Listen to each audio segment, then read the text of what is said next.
राधे राधे, नमस्ते।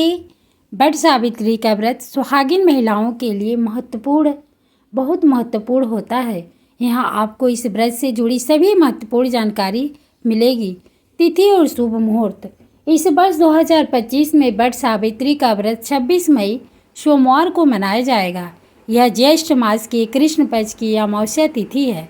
शुभ मुहूर्त की बात करें तो सूर्योदय के समय पूजा करना अधिक शुभ माना जाता है। आप स्थानीय पंचांग के अनुसार भी शुभ मुहूर्त की जानकारी ले सकते हैं। व्रत कथा। वट सावित्री व्रत सत्यवान और सावित्री की प्रसिद्ध कथा से जुड़ा है। सावित्री एक पतिव्रता स्त्री थी जिन्होंने अपनी तपस्या और बुद्धिमानी से अपने मृत पति सत्यवान के प्राण यमराज से वापस ले लिए थे।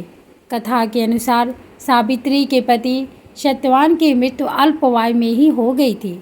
जब यमराज उनके प्राण ले आए तो सावित्री उनके पीछे पीछे गई और यमराज से अपने पति के जीवन की भीख मांगने लगी। उनकी निष्ठा और दृढ़ संकल्प देखकर यमराज प्रसन्न हुए और उन्होंने सत्यवान के प्राण वापस कर दिए। सावित्री ने जिस वट वृक्ष के नीचे अपने पति के प्राण वापस पाए थे उसी वृक्ष की पूजा इस व्रत में की जाती है। वट सावित्री का महत्व।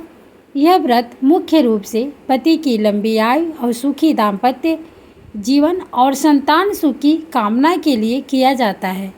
वट बरगद वृक्ष को दीर्घायु और स्थायित्व का प्रतीक माना जाता है, इसलिए इसकी पूजा का विशेष महत्व है। यह व्रत महिला सशक्तिकरण और पतिव्रत धर्म का भी प्रतीक है। सुहागिन औरतें क्या करें? व्रत का संकल्प। सुबह जल्दी उठकर स्नान करें और व्रत का संकल्प लें। श्रृंगार। इस दिन सुहागिन महिलाएं 16 श्रृंगार करती हैं और नए वस्त्र पहनती हैं। विशेष रूप से लाल या पीले रंग के वस्त्र शुभ माने जाते हैं। पूजा सामग्री। पूजा के लिए हल्दी, कुमकुम, अक्षत, सिंदूर, मौली, कलावा, जल, फल और अन्य पूजन सामग्री तैयार करें। वट वृक्ष की पूजा। शुभ मुहूर्त में वट वृक्ष के पास जाएं और उस स्थान को साफ करें। वहां सावित्री और सत्यवान की प्रतिमा या चित्र स्थापित करें। वट वृक्ष को जल चढ़ाएं। धूप, दीप, फूल, अक्षत और सिंदूर अर्पित करें। कच्चे सूत मौली को वट वृक्ष के चारों ओर 7, 21 या 108 बार लपेटें और परिक्रमा करें। वट सावित्री व्रत की कथा पढ़ें या सुनें। अपने पति की लंबी उम्र और सुख समृद्धि की कामना करें और आशीर्वाद लें।